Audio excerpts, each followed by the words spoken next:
VGNARLEY till I die.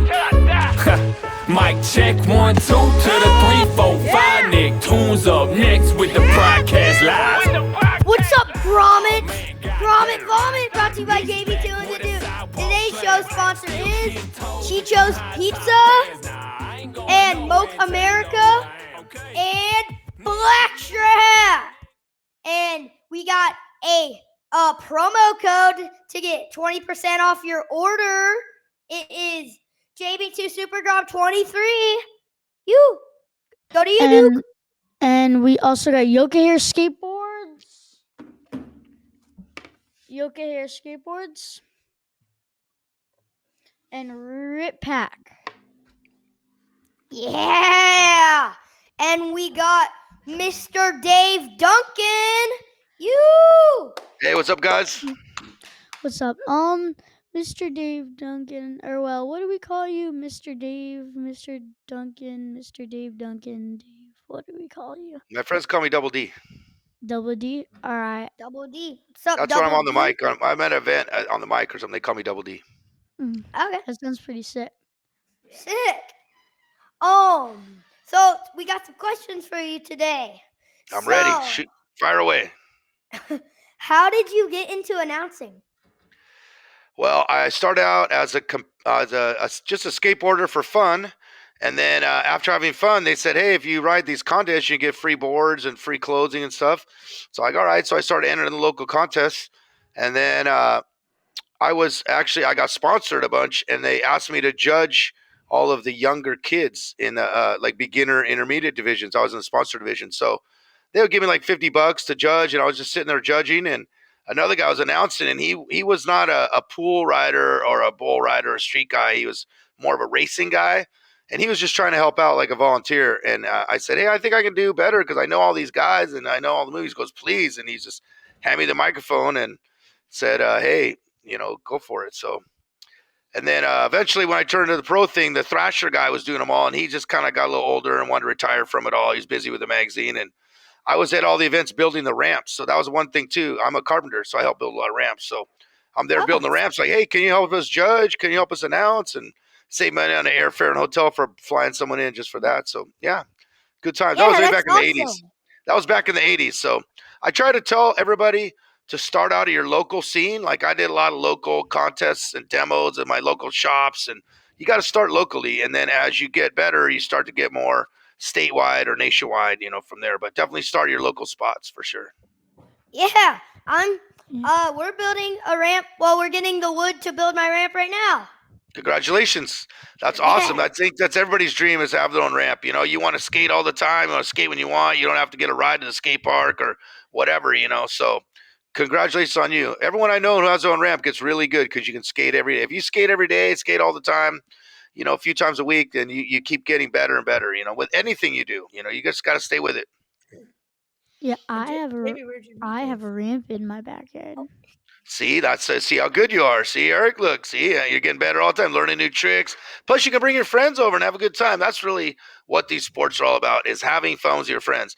Yeah, you can go ride by yourself and maybe learn some tricks, but then your friends go, hey, look what I learned, or you look what you can do, and then you feed off each other's energy. And that's what makes action sports so different than like other sports. Other sports like, I'm going to beat you, I'm better than you. No, it's not like that with these sports. It's like, hey, we're all good. We all have our own style. We all have our own tricks. We just vibe with each other and have a good time together and get along cool. And that's what makes, skateboarding, surfing, snowboarding so much fun. It's just having fun with your friends. It's action sports is the best that way. Yeah, it's,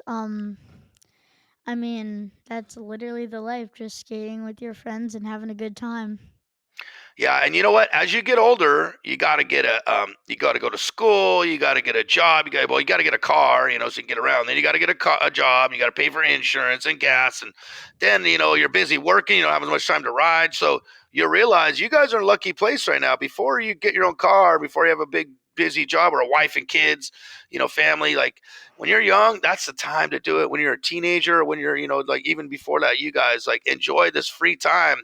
I hate it when kids sit around, I'm bored, all I do is play video games at home, life's boring. No, man, go and enjoy this free time that you're only going to have at this time in your life, Yeah.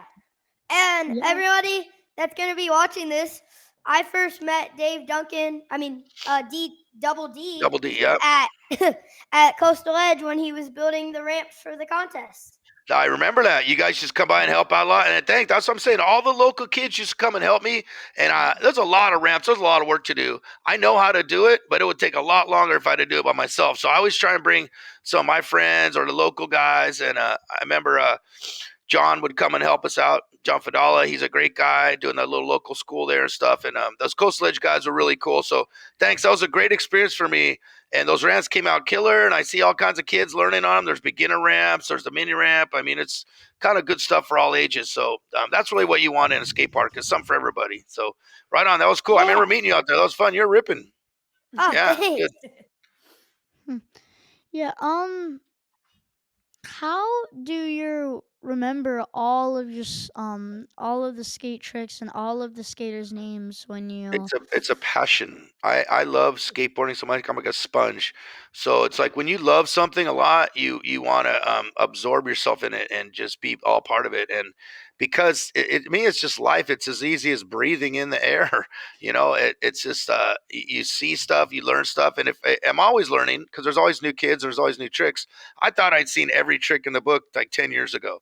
And I'm like, well, maybe the terrain will be different. But now there's so many variations. And with all the stuff on Instagram and everything, all these kids are doing all these crazy adding things. It's almost like video games coming to life now, double flips and late 180s and, all the different flipping into like grinds or slides. Like it's just so technical what you can do and where you can do them. There's really no limit to what can happen. And that's what's beautiful about it all is we get inspired by seeing creative, unique people out there doing unique stuff. And there's radical people all over the people I don't even know. They're just like random kids or random places doing crazy stuff. So everybody's just having fun doing their own thing. That's what I love about it. It's really cool. I love skateboarding since I first started. So when I'm at events, luckily my brain still works good where I can remember stuff from 10 or 20 years ago who might have invented a trick or why they named it that way. Or who put their own twist on it, what's different because people are always doing the same tricks their own way, when it looks different or made it look cooler or whatever, just do your own way, do your own thing, it's cool. Yeah. Yeah, it's really cool. Have you Yeah. ever invented a skate trick? I did a thing that was called a lock and roll. It's kind of like a rock and roll, but I would do like an alley-oop. It was a shallow end of a pool. I had like 4 feet of I could barely get up there to grind. So I had to do like kind of an alley-oop rock walk slide. We used to call them rock walks. It's like basically like a alley-oop 5-0 kind of. And I would lap over. It was so light. I would just throw my board up there and body, and I would lap over and do like a Smith grind. And it would just lock up, and then I would start falling, and my board would just come after me, and then somehow I'd roll away. And my friends called it the lock and roll. So that's one of the only things I can think I remember. It's basically like an alley-oop backside Smith on a really steep extension, and just basically get real toe edge. There was a photo on Thrasher of it, full page. I should have pulled it up, and maybe I'll send it to you guys or something. Maybe you can slip it in the interview or something. There was a full page of Thrasher of it back in the day, back in the 80s. But basically, Yeah. I just like back then I was trying to do airs. I mean, Christian Asoy and all the guys were flying high, and I was just trying to catch up to them. They were younger than me and lighter than me, and they were just flying all around. So I used to do airs like a foot or two out in pools, and then all of a sudden they made these big ramps where you could go like head high, and I'm like, wow, and I wanted to learn that. And I had to learn how to knee slide because we used to run out of stuff back in the day before the plastic kneecaps came on. So, I mean, when I was younger in my 20s, when I was turning pro, it was just about big rail. We did a lot of street stuff too, but big ramps, just learning all the tricks. There's so many tricks that guys are already doing, flying in the air like 540 McTwists and all the crazy new stuff that we're just trying to keep up with everybody. It was progressing so fast. I came from the 70s where it's just basic, real soulful, simple tricks, grinds, and slides, where everything basically got invented. So I'm just happy to skate, like I said, going to session with my friends and getting inspired by what they do and, seeing somebody fly over here, go, I want to do that. And then you go try it. So it's fun. I love skateboarding that way. Yeah. And on my Instagram page, I did this like video. I was teaching the kids how to fall, like how to knee slide Perfect. and stuff. That's so Yeah. important to learn. A lot of people, they like, I've been teaching kids how to snowboard. My friends, and they just start jamming. Like, no, you got to learn how to put the brake, got to get their heel edge, and learn how to stop because, once you snowboard, you're like, woo, you just want to charge, but you can get hurt if you don't, go too fast. So it's the same with skating. You bomb on a hill, like, whoa, how do I jump off this thing? Because you get faster than you can run. So you start to learn how to tumble and, whatever. Try not to get too much road rash when you're out there or break an arm or a wrist or whatever, So good for you. Teaching Yeah. people how to fall is a big part of skating. You got to learn on your own too. You figure it out. Concrete's hard, so it's better to just not fall. Just make all your tricks. Never fall. That would be nice, right? Yeah. I saw Tony Hawk fall one time. It was crazy. That he probably fell very hard.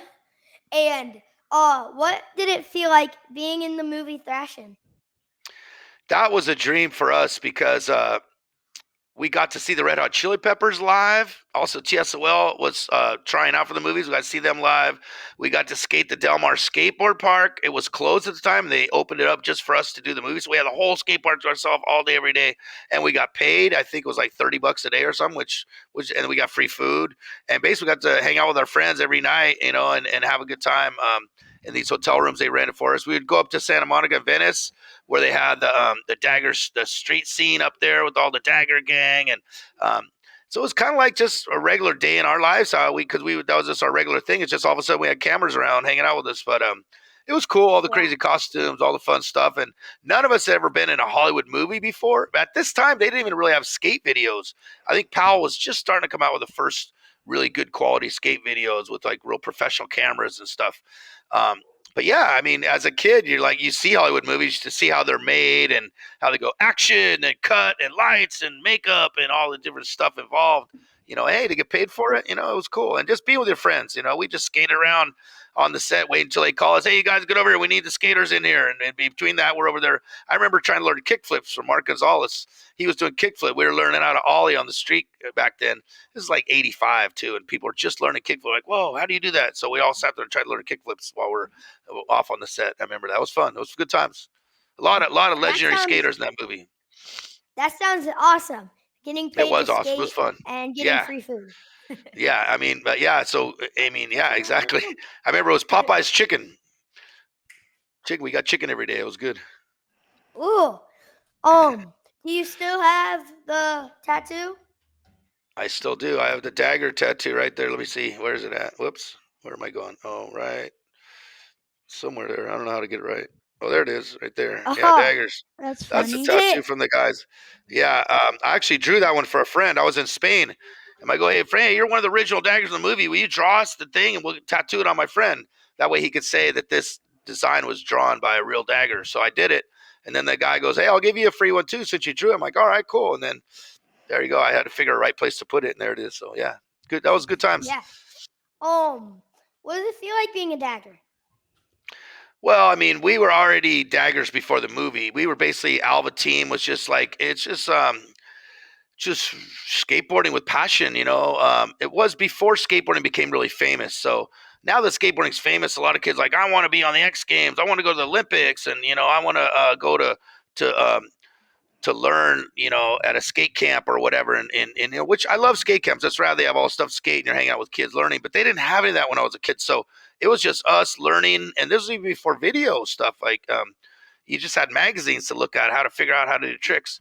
So basically, the Alva guys are just hardcore guys just living the hardcore skate lifestyle, kind of grungy, not really trying to be all perfect and colorful to be sponsored and to be like, make skateboarding all professional or whatever. We were just like, no, we just skate. Like some guys put rails on their boards to save their graphics. We didn't. We're like, no, we'll just scratch them off and get a new one. You don't want your board looking all brand new all year long.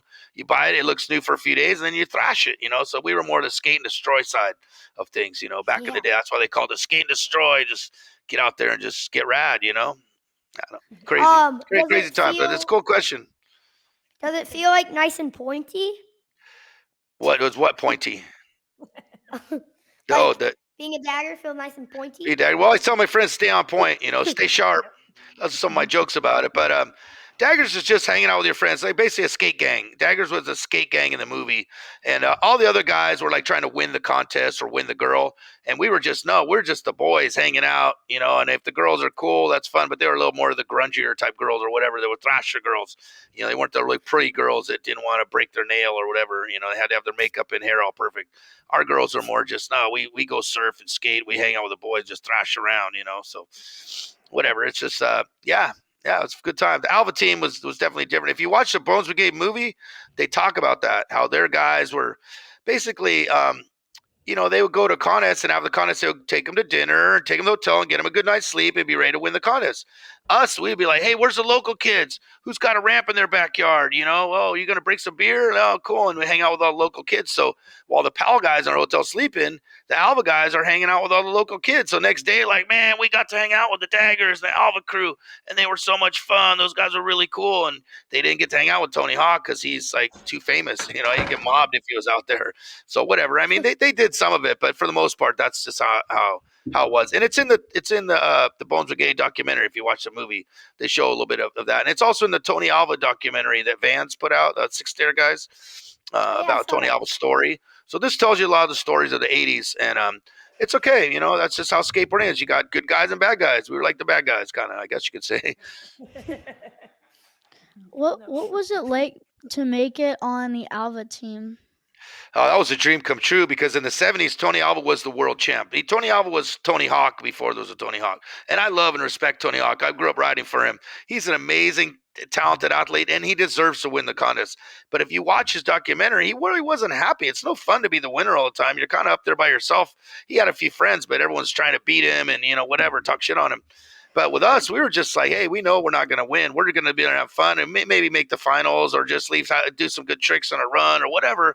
So we had a different attitude toward, like, hey, we're skateboarding for the lifestyle of it. When you do these events, it's just fun to bring your friends together and, let the good guys win, and the rest of us, hey, let's just have a good time. So Tony Alva understood that. He's like, he went through the peak in the 70s when he was the best, and now he wasn't the best. He goes, look, guys, I know what it's like to be on top.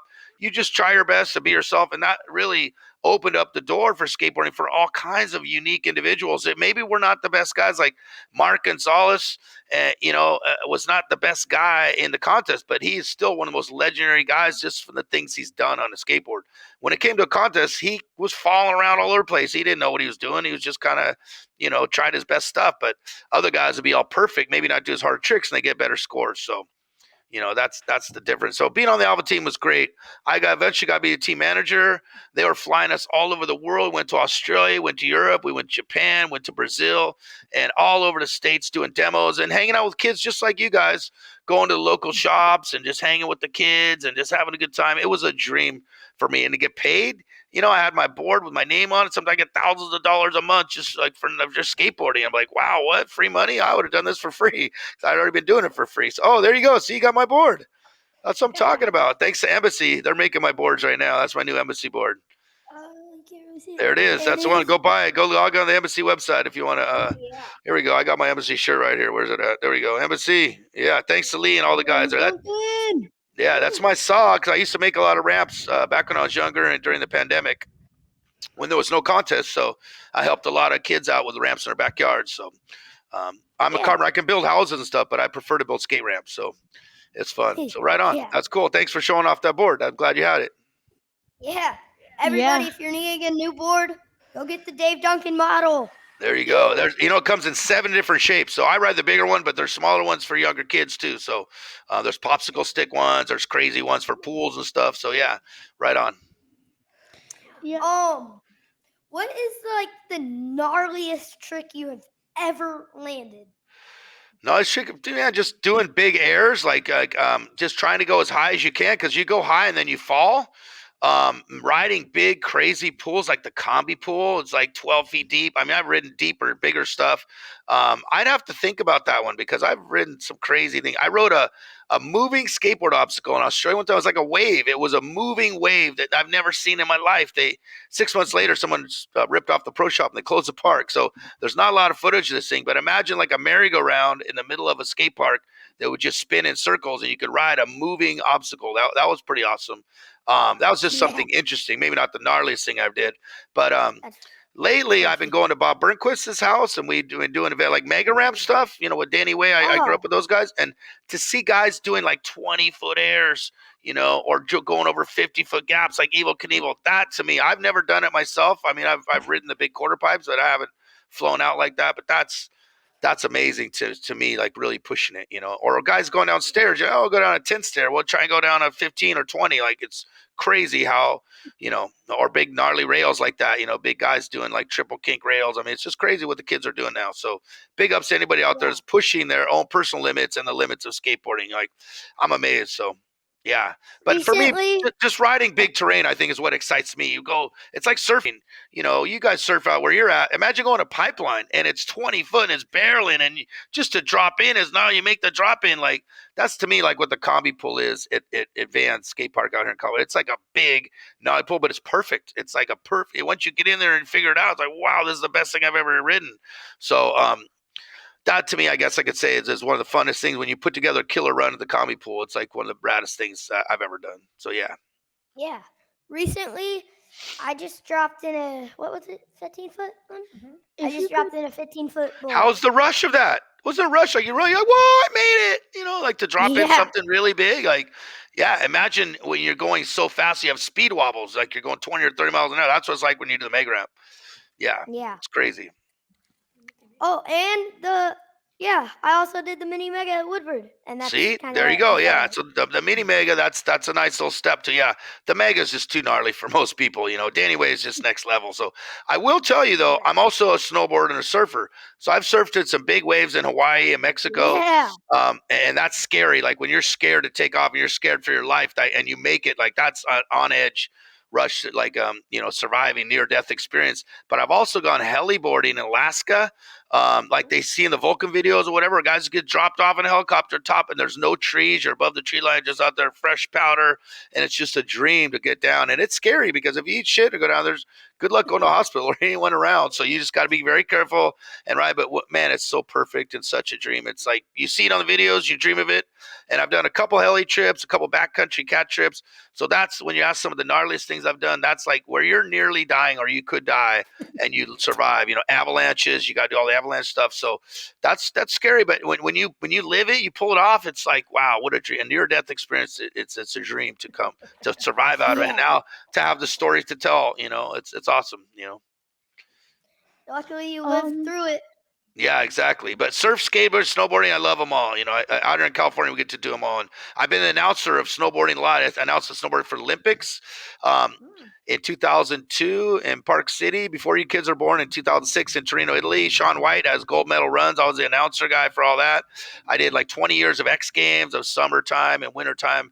Snowboarding. So everywhere we went, I got to skate, I got to snowboard all these resorts. So I basically had a dream life, travel. I've been to Europe like 100 times for skateboarding, all the crazy skate parks and events and, all over the world. So my life has been a dream, but I work hard for it, building the ramps and, running the events. As long as you do a good job, they bring you back and they keep bringing me back. So I'll keep coming.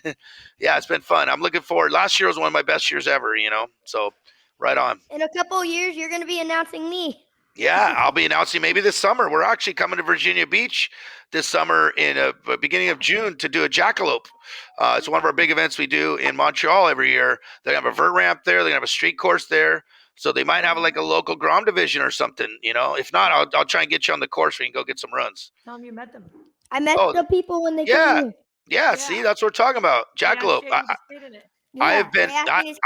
I don't know. I'm the organizer. I don't know, but we might get you in the practice session or something. We'll say, I don't know how professional it is or what the cutoff is, but hopefully we'll let some local kids in there. They usually have like a Grom division. At the one in Montreal, they have like younger kids thing. So I'm sure though that you'll be able to get there and ride. So maybe I'll be announcing you this summer. But yeah, I've done every jackalope for 10 years. I've helped them build that event up there in Montreal.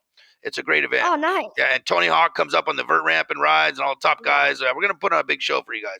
It's going to be great. It's going to be – Virginia Beach needs that. Ever since COVID, there haven't really been a lot of big events. So we're trying to bring it back for you guys. So look forward to seeing you. That's first weekend of June. And it's right near my birthday time. Yeah, and it's right on the beach, too. It's going to be right on the beach on the north side.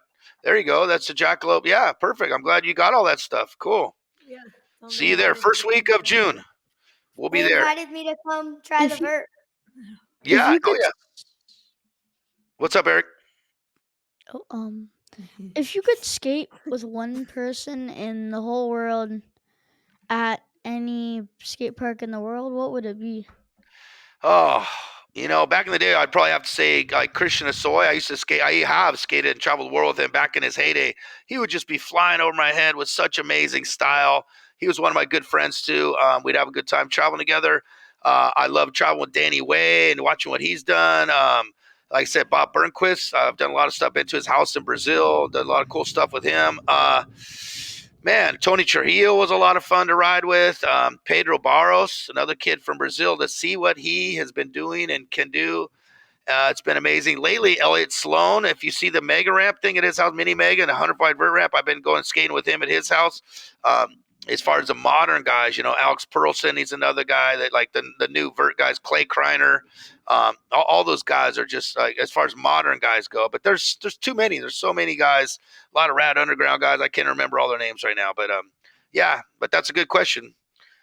Probably just people that are better than me that would inspire me, but they're also fun to hang out with. It's really cool. Yeah. And Tony Alva, too, I got to say, like back in the day, I used to see Tony Alva and Jay Adams in the magazines. To me, they were like superstars. Like, wow, these guys, I want to be like them. I want to surf. I want to skate. I want to have a good time. And then eventually to meet them and travel the world with Tony Alva and be able to skate back their pools with Jay Adams and have fun. Like, it's been a dream come true. So all those early Dogtown guys, if you haven't seen it yet, go check out the Dogtown movie, Dogtown documentary. Pretty crazy stuff, so to me to see that as a kid and then actually live that life through the 80s, that came in the 70s. And I was skating then, I skated back and forth to school on clay wheels before urethane was even invented. So once urethane came around, we were just like them. We're riding in the schoolyards, the banks, and the pools, and down at the beach and surfing in the summers. And so Southern California lifestyle has treated me very, very well. So been very thankful to grow up in Southern California. It's good weather all year long, and sidewalks are smooth, so it's good living. Yeah, everybody that's going to be watching this, you should go watch the Dogtown movie. It's really, really awesome. It's called Lords of Dogtown, I think is the movie, but there's a documentary about Dogtown, Yeah, so they're both good. Documentaries are more the real thing. I like the music in the documentary because it's all the 70s stuff I grew up on, and it's just the real footage, but the movie's fun. Yeah, it's good. They did a good job on it. I love the movie. I watch it like 2 or 3 times a month. Oh, cool. So then, that's how it all started, man. That's the roots. And the tricks they're doing, the moves are just real simple. And that's how you can have fun just cruising and doing simple stuff.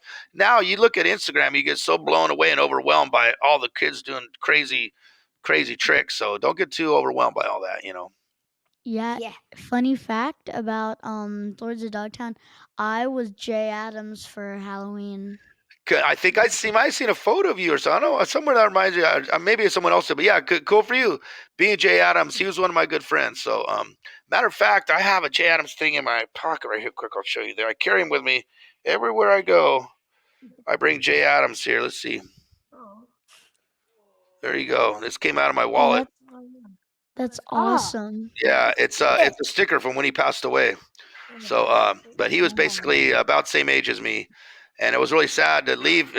We lost him maybe 8 years ago, and I've been blessed. I'm like, man, maybe one of these years I'll be gone, but I'm not gone yet. I'm still here. So live it up while you're alive, brothers. Yeah.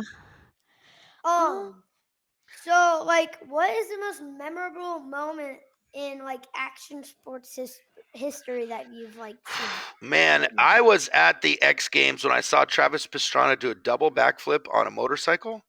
That was amazing. Even skateboard, like we've been seeing people do backflips on BMX stuff, and then to do a single backflip, but to do a double, that's like, and people you can die, you can break your neck, you end up in a wheelchair. I mean, that's death-defying stuff.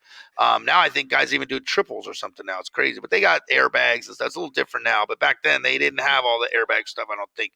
But that's it. Let's stay with snowboarding. It's like maybe the big Alaska drops or whatever crazy big mountain terrain. But recently the big guys in the super pipes and snowboarding, man, doing like crazy 1260s and 1080s and like double cork stuff. That's pretty crazy what they're doing on snowboards now. But let's take it back to skateboarding. I'd have to say the mega ramp stuff. We already talked about that with Danny Way and Bob. Like to have them just push that part of skateboarding as fast, as high, as far as you can. Then we just did a thing at Bob's where he's got a step up gap, he's got a hip quarter pipe thing, where you fly with the hip, and then he's got the gap and the rail. So there's 5 different disciplines that you can do: the quarter pipe, the rail, the gap, or the step up, and they're all just crazy. So the new kids these days, or not new, but a lot of top guys, they're doing just crazy stuff, and then you could die. You could literally die or get hurt really bad, but it's all calculated risk. So, they work your way up to that level. So it looks dangerous as heck for somebody who's just learning, like, whoa, how do they do that? They're like magicians or just amazing people that, it's crazy. But that's why the professionals make it look easy. Put it that way. If you're a true professional, you make a difficult trick look easy. And that's why they call them professionals. They get paid to do what they're doing. I bet this is what someone's face looked like when they've never skated before. Well, they've skated like a couple times and they've never seen a mega ramp. They're like, yeah, their eyes are really big, and they've like, what? Really, I think they're like kind of like just. Yeah, they're blown away. No, I see mind-blowing stuff. I thought I'd seen it all, and I still see mind-blowing stuff all the time. Every year I see more stuff. Last year was one of the craziest years ever, And now recently, big waves. Have you seen Hawaii? Oh, my God. Those guys this year in California is some of the biggest waves right now. I've been seeing all kinds of footage of crazy big waves. Or that thing in Nazareth over there in Portugal. Whew. Dude, guys are riding like 100-foot waves and stuff. I never thought I'd see that in my lifetime. Crazy. But they're getting towed in by jet skis and stuff a lot of times. So, but whatever. Yeah. It's crazy what's going on now. But yeah, and that one guy just got hurt really, really bad. People have died. So Jericho. Yeah. Yeah. You can die. I want to give a shout out to Will Scudin. He was just in, pretty sure Portugal, surfing some really big waves. There you go. See, that's what I'm talking about. And while you're giving shout outs, I'm going to give a shout out to Black Flies. They're my sunglass sponsor, but they give me money all the time to fly around and do what I do. And so if you ever need some good sunglasses, go to flies.com and get them. They got them for girls too or whatever. So right on, as long as we're giving shout outs. Hear that, everybody? Go get yourself some flies. Yeah, flies.com. Black Flies. There you go. Yeah, that's some good advice because everybody lose certain things all the time. My dad, he loses his sunglasses. Oh yeah, exactly. So you always need new sunglasses. Yeah, that's what it is. Yep. It's like and it's a good birthday gift for Christmas. Hey, you can always use because they get scratched up or whatever. But Flies have a lifetime warranty. If they get scratched up, send them in and we'll give you new lenses, whatever. We'll hook you up. Give them the Double D special. Tell them I sent you. Okay. Yeah, you check them out on Instagram too. Black Flies Eyewear is what their Instagram tag is. Whatever. Yeah. Okay. Hear that, everybody? Yeah. Go follow Black Flies Eyewear on Instagram. There you go. Thank you. Thanks. And Fly Girls. We got another one on Instagram called Fly Girls. It's got all the girls with tattoos looking all sexy with their shades. It's pretty cool. Bikinis and stuff. If you like girls in bikinis, go to that one. Thank you. Sorry about him, everybody. Yeah. All right. What are your Let's talk about cake and ice cream. I love birthdays. How about go ahead. Talk about this? Yeah, what do you got? What are your thoughts about pineapple on pizza? I love pineapple. They call it the Canadian bacon pineapple. What's that called? There's a special name for it. I like it. Yeah, that's good. Hawaiian I've pizza? actually POP. Yeah, Hawaiian style pizza. Yeah, Hawaiian style pizza. Hawaiian. Yeah, it's Hawaiian style pizza. But they don't do it in Italy like that. But I've been to Italy, and I will tell you, it is some of the best food I've ever had in my life. Their spaghetti, their pastas, all the ingredients. These are really fresh ingredients. So, yeah, Italian food's one of my favorites. And also on food, I like Mexican food too. Here in California, we got tacos and burritos and quesadillas and chimichangas. That's great stuff. So those are some of my favorite. Or sushi. I like some good sushi, raw fish. These are all healthy too. The sushi is so healthy for you. So those are some of my favorite foods. As long as we're talking food here. Yeah. Thank you. Is there an Instagram we can follow you on? Yeah, just put in the word double, DOUBLE, with 2 D's, Double D, and then the last name DUNC. So it's Double D Dunk. Double D because that's my nickname, and then Duncan is my last name, DUNC. So I don't know, I just came up with it because every time I put in Double D, there was too many of them and too many Dave Duncans. And so I just kept going Double D. What about Double D Dunk? Like, not my whole name, Double D Duncan. I just put Double D Dunk. Had a ring to it. So there you go. Try. It's on my board. Bring my board up again. It's on the. It's written on the signature of my board, the Double D Dunk thing. Yeah, here it is. Yeah. Yeah, put it where the signature. Where's the signature at? Up top. Yeah, right there. Right there. Yeah, put that in the camera better. There it is. Double D Dunk. That's my Instagram tag. Double D Dunk. There it is. There you go, guys. Yep. And hey, I appreciate you. I appreciate you putting the rails on that to keep my graphics from getting thrashed up. That's very nice of you. The rail, it's getting a little scratched by the saw. That's cool. But yeah, the rail, that's because it's got a lot of good concave. But the rails will help you if you want to do like board slides and stuff on curbs, especially. So it's all good. Yeah, it's awesome. But yeah, boy, that board's looking good, buddy. I like it. That's 80s style right there. Yeah. I like it. A Father's Day present for Daddy. Yeah, that's my dad's board. Oh, cool. Thank you, whoever got it for him. I like the shape of it, how those crazy edges on it. Gives it some personal touch. Yeah, because you can't do that with a surfboard or snowboard, but you can do it with a skateboard. You can get crazy with the shapes of skateboards, and it looks cool, and it's still functional. I've Right heard. on. Well, I've heard if you go to Woodward, you can pay like some money and you can like shape a deck. Like you can Yes. shape, Oh yeah. like you just Yes. pick, it can be like the craziest shape. Like Yep. like a- Exactly. The guy who does that is Paul Schmidt. Big shout out to Paul Schmidt. He makes our board. It's called Schmidt Sticks, PS Sticks.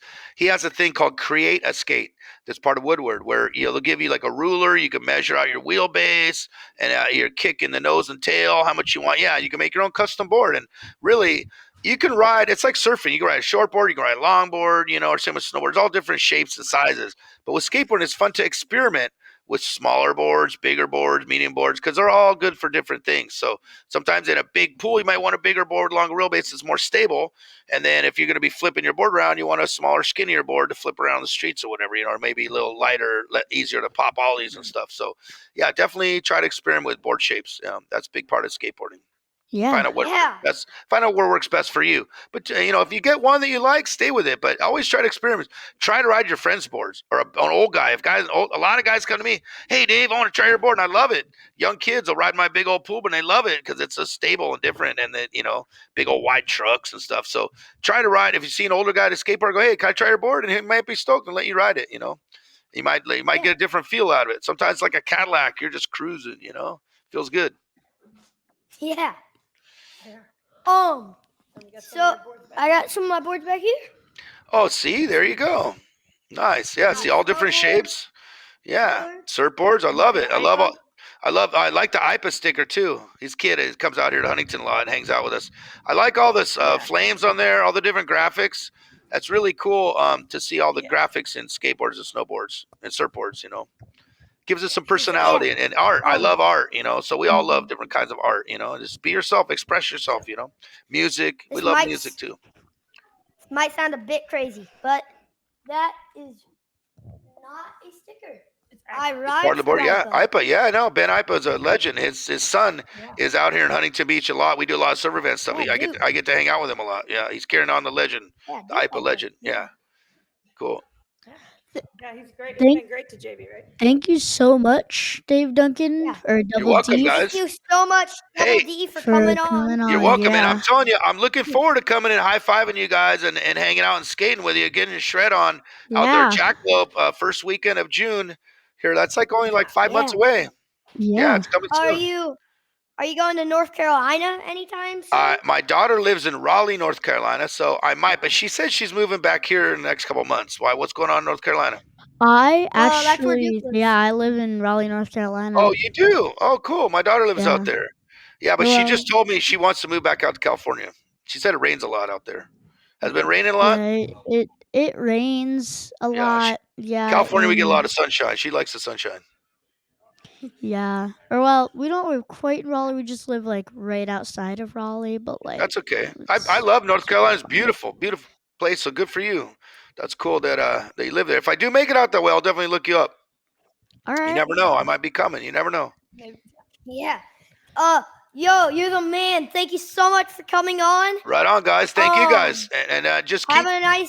keep nice shredding, day. keep Farewell. skating, keep having fun with your friends, live life, do good things, be positive and happy, and spread joy around you, and do good things for other people, and it'll all come back to you in a good way. Karma is a good thing, so just go out there and try and help other people as much as you can in life. It will help yourself. It feels good, and people will want to help you sometimes too. So, right on, you guys. Cool. Keep it up.